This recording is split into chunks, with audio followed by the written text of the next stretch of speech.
India गठबंधन सफाया करने का काम करेगा। आज किसान दुखी है। तमाम जो वादे किए थे, भारतीय जनता पार्टी की हर बात झूठी निकली। उनके वादे झूठे। न किसान की आय दोगुनी हुई, न नौजवान को नौकरी रोजगार मिला, और जो सपने दिखाए थे विकास के, वो भी अधूरे हैं। जो इनका नैतिकता का बुलबुला था, वो भी टूट गया। इलेक्टोरल बॉन्ड ने इनका बैंड बजा दिया। भारतीय जनता पार्टी सभी भ्रष्टाचारियों का गोदाम बन गई। न केवल भ्रष्टाचारियों को ले रहे हैं, बल्कि भ्रष्टाचारियों ने जो कमाया है उसको भी अपने साथ रख रहे हैं। जहां उत्तर प्रदेश और जो सपने दिखाए थे विकास के, वो भी अधूरे हैं। जो इनका नैतिकता का बुलबुला था, वो भी टूट गया।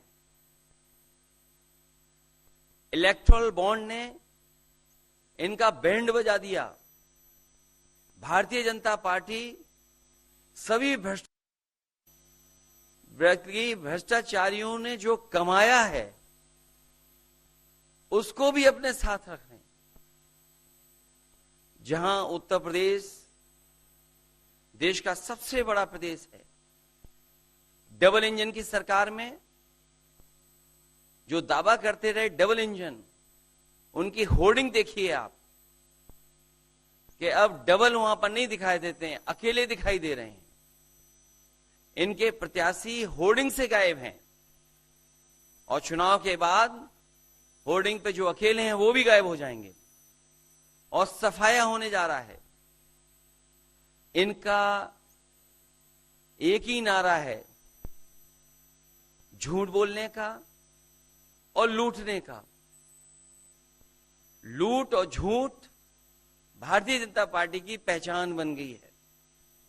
पेपर लीक कितने हुए हैं? 1-2 होते तो ठीक था, लेकिन 10 पेपर लीक हुए।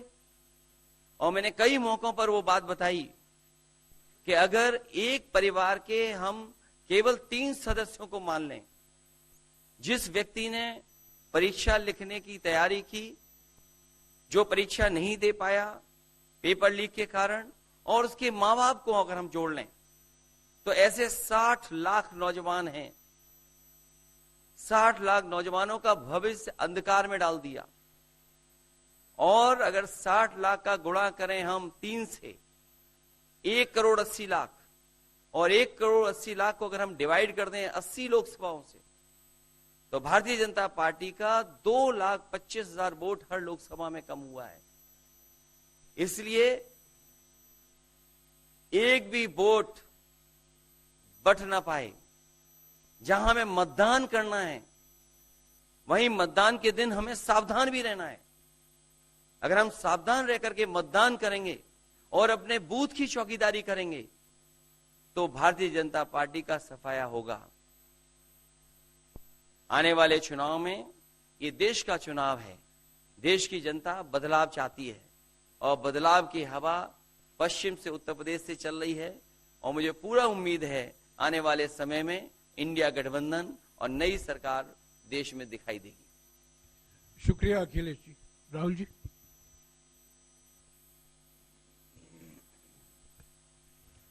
नमस्कार। रामनवमी की आप सबको, देश को बहुत बहुत शुभकामनाएं। ये चुनाव विचारधारा का चुनाव है। एक तरफ आरएसएस और बीजेपी, जो संविधान है, लोकतांत्रिक सिस्टम है, उसको खत्म करने की कोशिश कर रही है, और दूसरी तरफ इंडिया गठबंधन, कांग्रेस पार्टी संविधान को, लोकतंत्र को डिफेंड करने की कोशिश कर रही है, उसकी रक्षा कर रही है। चुनाव में 2-3 बड़े मुद्दे हैं। सबसे बड़ा बेरोजगारी, दूसरे नंबर पर महंगाई, भागीदारी। मगर बीजेपी 24 घंटा डिस्ट्रैक्शन करने में लगी रहती है। कभी प्रधानमंत्री समुद्र के नीचे चले जाते हैं, कभी आसमान में सी प्लेन पे चले जाते हैं, मगर जो मुद्दे हैं उनके बारे में ना प्रधानमंत्री ना बीजेपी बात करती है। कुछ दिन पहले प्रधानमंत्री ने एएनआई को बहुत लंबा इंटरव्यू दिया। स्क्रिप्टेड था मगर फ्लॉप शो था। प्रधानमंत्री जी ने उसमें इलेक्टोरल बॉन्ड्स समझाने की कोशिश की। प्रधानमंत्री जी कहते हैं कि इलेक्टोरल बॉन्ड्स का सिस्टम ट्रांसपेरेंसी के लिए लाया गया, राजनीति को साफ करने के लिए लाया गया। अगर यह सच है तो उस सिस्टम को सुप्रीम कोर्ट ने रद्द क्यों किया? और दूसरी बात, अगर आप ट्रांसपेरेंसी लाना चाहते थे तो जिन लोगों ने आपको पैसा दिया, बीजेपी को पैसा दिया, हजारों करोड़ रुपए दिए, उनका नाम आपने क्यों छुपाया था? और जिन तारीखों पे उन्होंने आपको पैसा दिया उसको आपने क्यों छुपाया था? पता लगता है हजारों करोड़ रुपए का कॉन्ट्रैक्ट किसी कंपनी को मिलता है, उसके एकदम बाद वो कंपनी बीजेपी को पैसा देती है। सीबीआई की इंक्वायरी होती है, ईडी की इंक्वायरी होती है, किसी कंपनी पर शुरू होती है, उसके 10-15 दिन बाद कंपनी करोड़ों रुपए बीजेपी को देती है और फिर सीबीआई की इंक्वायरी, ईडी की इंक्वायरी बंद हो जाती है। सड़क पे इसको एक्सटोर्शन कहते हैं, एक्सटोर्शन कहते हैं सड़क पे। तो ये जो है इलेक्टोरल बॉन्ड्स का जो स्कीम है, ये दुनिया का सबसे बड़ा एक्सटोर्शन का स्कीम है। हिंदुस्तान के सारे बिजनेसमैन इस बात को समझते हैं, जानते हैं, और प्रधानमंत्री जितनी भी सफाई देना चाहें कोई फर्क नहीं पड़ने वाला है, क्योंकि पूरा देश जानता है कि प्रधानमंत्री भ्रष्टाचार के चैंपियन है। धन्यवाद। शुक्रिया राहुल जी। अच्छा, एक और बात, आपने जयराम जी आपने कहा कि जो भी आपको क्वेश्चंस पूछने हैं आप पूछेंगे और ये ओपन एंडेड प्रेस कॉन्फ्रेंस है। बट इसमें एक और बात, मुझे पहले ही 2-3 बीजेपी वाले क्वेश्चंस पता लग जाते हैं, तो वो तो गारंटी पूछे जाएंगे, तो उनके लिए मैं तैयार हूं। आजकल गारंटी का जमाना है राहुल जी। पहला सवाल महिकार सिंह जी, हिंदुस्तान हिंदी डेली से। माइक दीजिएगा।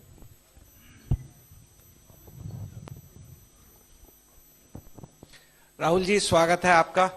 दोनों नेताओं, जबकि आज प्रचार का पहला चरण समाप्त होने वाला है, आपने मेरे मित्रों को थोड़ा सा कसरत करा दी। वो दिल्ली से यहाँ आए हैं, आपने गाजियाबाद में ही क्यों पीसी की? यूपी और दिल्ली छोड़ के गाजियाबाद में पीसी हो रही है। दूसरा सवाल ये है राहुल जी से कि लोग तो गुजरात छोड़कर पीएम बनने के लिए बनारस आते हैं, आप बाय नाइट चले गए, तो क्या अमेठी या रायबरेली से आप लड़ेंगे? ये बीजेपी वाला क्वेश्चन है, ये पत्रकार का सवाल। पहले ही opening ball BJP question. Very good, शाबाश।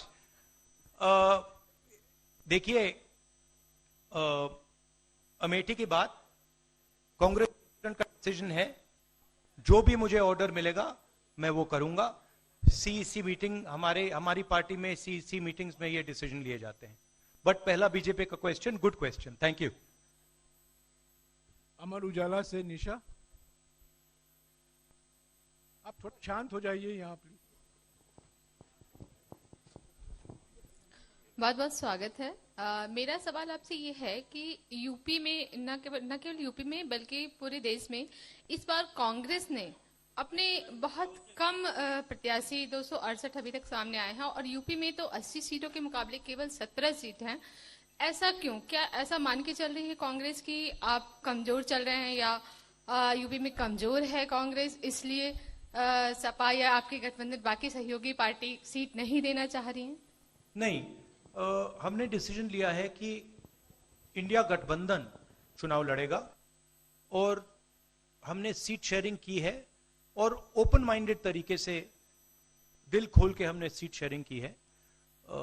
हम चाहते हैं कि थोड़ी सी हम फ्लेक्सिबिलिटी दिखाएं और ओपन माइंडेड तरीके से हम चुनाव लड़ें, इसीलिए हमने स्पेस हम अपने पार्टनर्स को दी है, पर इसका कोई कमजोरी का मतलब नहीं है। पीटीआई से अनवर।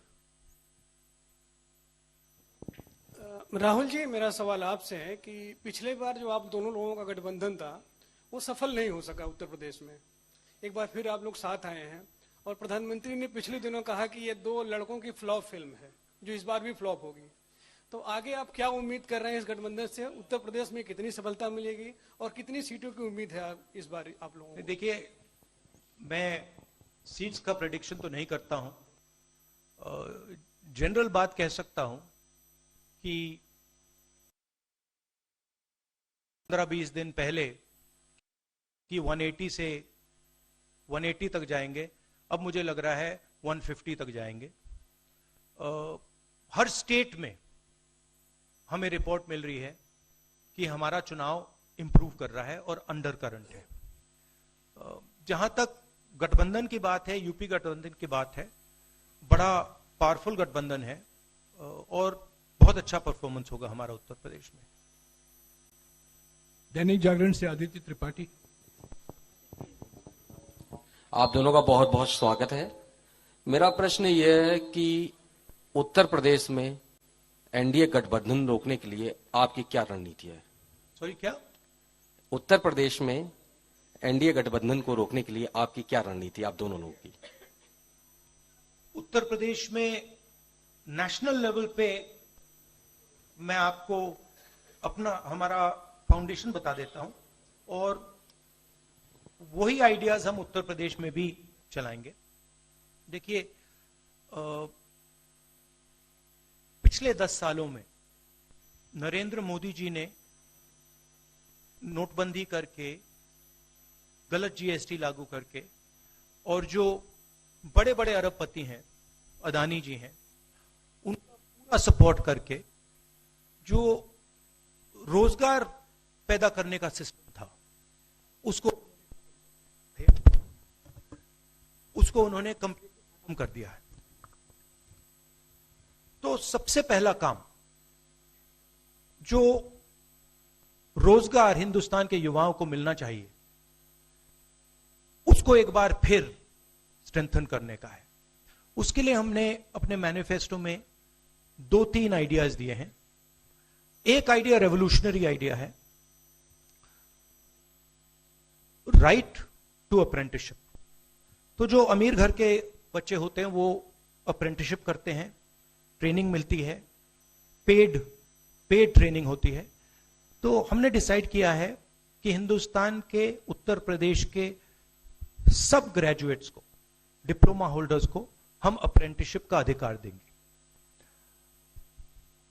जो भी अप्रेंटिसशिप करना चाहेगा उसको प्राइवेट सेक्टर में, पब्लिक सेक्टर में, सरकार में अधिकार मिलेगा, अप्रेंटिसशिप का अधिकार मिलेगा, ट्रेनिंग होगी और 1 लाख रुपए साल का, 8,500 रुपए महीने का उस युवा के बैंक अकाउंट में हम डालेंगे। और ये करोड़ों युवाओं के लिए हम अधिकार दे रहे हैं। इससे एक ट्रेन्ड मैन पावर तैयार होगा, प्राइवेट कंपनीज को भी इसका फायदा होगा, सरकार को भी इसका फायदा होगा और एक प्रकार से युवाओं के लिए ये एक जॉब मार्केट में एंट्री का सिस्टम हो जाएगा। दूसरी चीज 30 लाख सरकारी रोजगार हैं जो नरेंद्र मोदी भर नहीं रहे हैं, वो वैकेंसीज हम युवाओं को देने जा रहे हैं। पेपर लीक की बात हुई है, उसके लिए हम कानून बनाएंगे, उसको हम खत्म कर देंगे। तो ये बात हुई युवाओं की। एक और हमारा आइडिया, क्रांतिकारी आइडिया, और ये उत्तर प्रदेश की महिलाओं को बहुत फायदा मिलेगा इससे। हर गरीब परिवार की हम लिस्ट बनाएंगे और हर परिवार, हर गरीब परिवार में से हम एक महिला को चुनेंगे और उसके बैंक अकाउंट में महीने के 8,500 रुपए, साल के 1 लाख रुपए सरकार हर महीने बैंक अकाउंट में डालने जा रही है। किसानों की बात, किसान सिर्फ 2 चीजें मांग रहा है। नरेंद्र मोदी से 10 साल मांगा, हमें सही दाम दिलवा दीजिए, और जैसे आपने 16 लाख करोड़ रुपए, मतलब 24 साल का मनरेगा आपने अदानी जैसे लोगों का माफ किया, वैसा ही आप हमारा भी माफ कर दीजिए। और नरेंद्र मोदी मना करते हैं, उन पर फायरिंग करवा देते हैं, उनको डरा देते हैं। तो हमने लीगल एमएसपी का निर्णय ले लिया है। हिंदुस्तान में पहली बार लीगली गारंटीड एमएसपी होगी और हम उनका, किसानों का कर्जा माफ करने जा रहे हैं। यही मेन मुद्दे हैं चुनाव में। बीजेपी का मैनिफेस्टो देखेंगे तो उसमें आपको उसका जो फाउंडेशन है, 2 चीजें हैं। एक कि वो शायद 10-15 साल बाद ओलंपिक गेम्स इंडिया लाएंगे, और दूसरा 1 या 2 व्यक्तियों को वो चांद पे पहुंचा देंगे। तो ये बेसिकली चुनाव चल रहा है। शुक्रिया राहुल जी। अगले 3-4 सवाल आप कृपया अखिलेश जी से पूछेगा। एएनआई से शालिनी।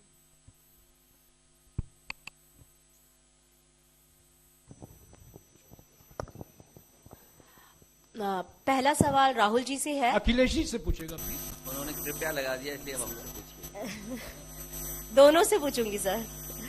पहला सवाल राहुल जी से है, जैसे कि पीएम ने कहा है कि मैं देश बचा रहा हूं, लेकिन इंडिया अलायंस जो है वो परिवार बचा रहा है, इस पर क्या कहेंगे सर? और जो दूसरा सवाल, सेकंड बीजेपी क्वेश्चन।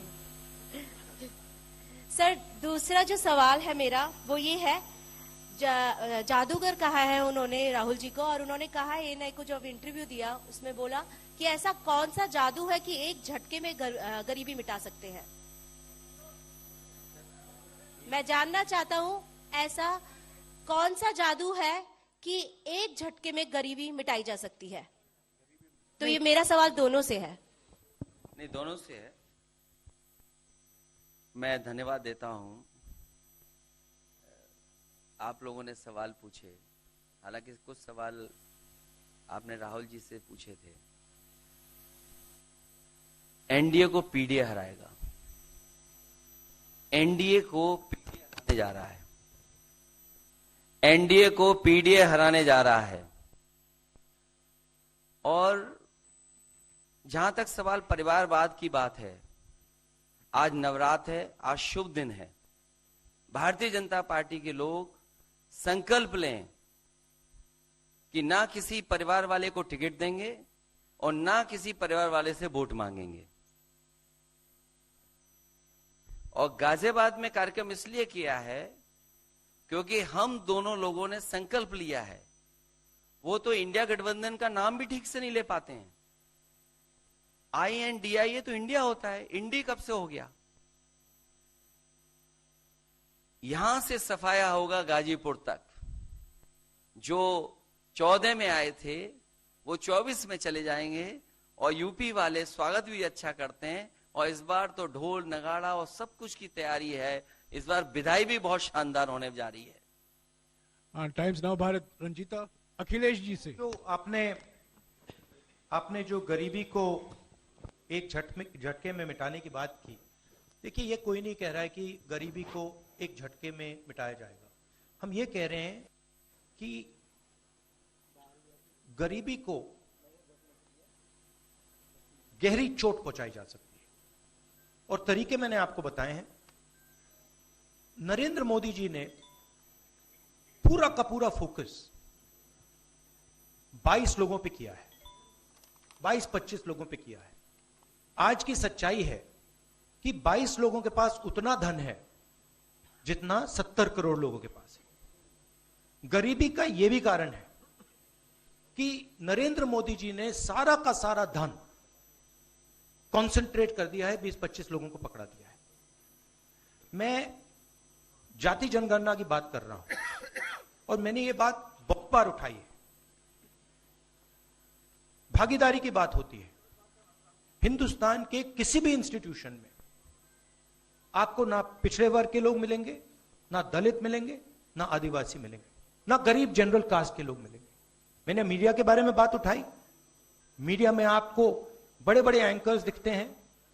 आपको मीडिया की कंपनीज के मालिक की लिस्ट निकालिए, आपको दिख जाएगा कि उधर ना एक पिछड़ा मिलेगा, ना एक दलित मिलेगा, ना एक आदिवासी मिलेगा। तो हम क्रांतिकारी काम करने जा रहे हैं। जाति जनगणना, महिलाओं को, एक गरीब महिलाओं को 1 लाख रुपए, युवाओं को अप्रेंटिसशिप का कानून, अप्रेंटिसशिप का अधिकार, उनके बैंक अकाउंट में 1 लाख रुपए, किसानों को एमएसपी। तो ये सब गरीबों को पैसे देने के तरीके हैं। नरेंद्र मोदी जी ने पिछले 10 साल में गरीबों को कुछ नहीं दिया। तो ये हम करने जा रहे हैं।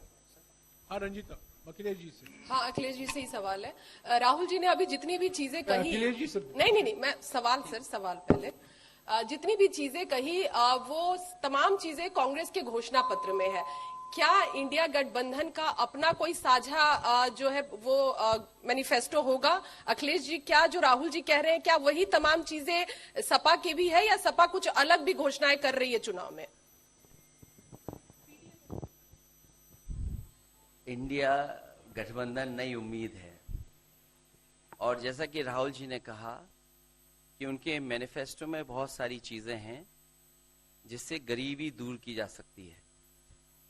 उसी से जोड़ करके मैं ये कहना चाहता हूं कि जिस समय हमारा देश का किसान खुशहाल हो जाएगा, जिस दिन देश के किसान को अपनी लाभकारी मूल्य मिलने लगेगा फसल का, और मैं समझता हूं जितने भी राजनीतिक दल हैं और खासकर जो इंडिया गठबंधन के साथी हैं, वो ये बात कह रहे हैं कि हम एमएसपी की गारंटी देंगे या किसानों को लाभकारी मूल्य देंगे, और जिस दिन भारत सरकार किसानों की आय बढ़ा देगी, गरीबी दूर होना शुरू हो जाएगी।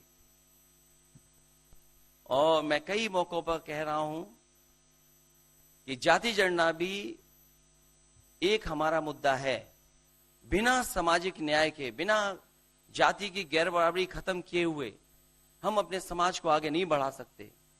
और जैसा राहुल जी ने कहा कि खुशहाली के लिए जाति जनगणना जरूरी है, तो जाति जनगणना, सामाजिक न्याय और पीढ़ी की लड़ाई को लेकर के हम चलेंगे। उससे गरीबी भी दूर होगी और मान सम्मान भी मिलेगा। विक्रांत, एक चीज और देखिए, ये जो हमारा मैनिफेस्टो है,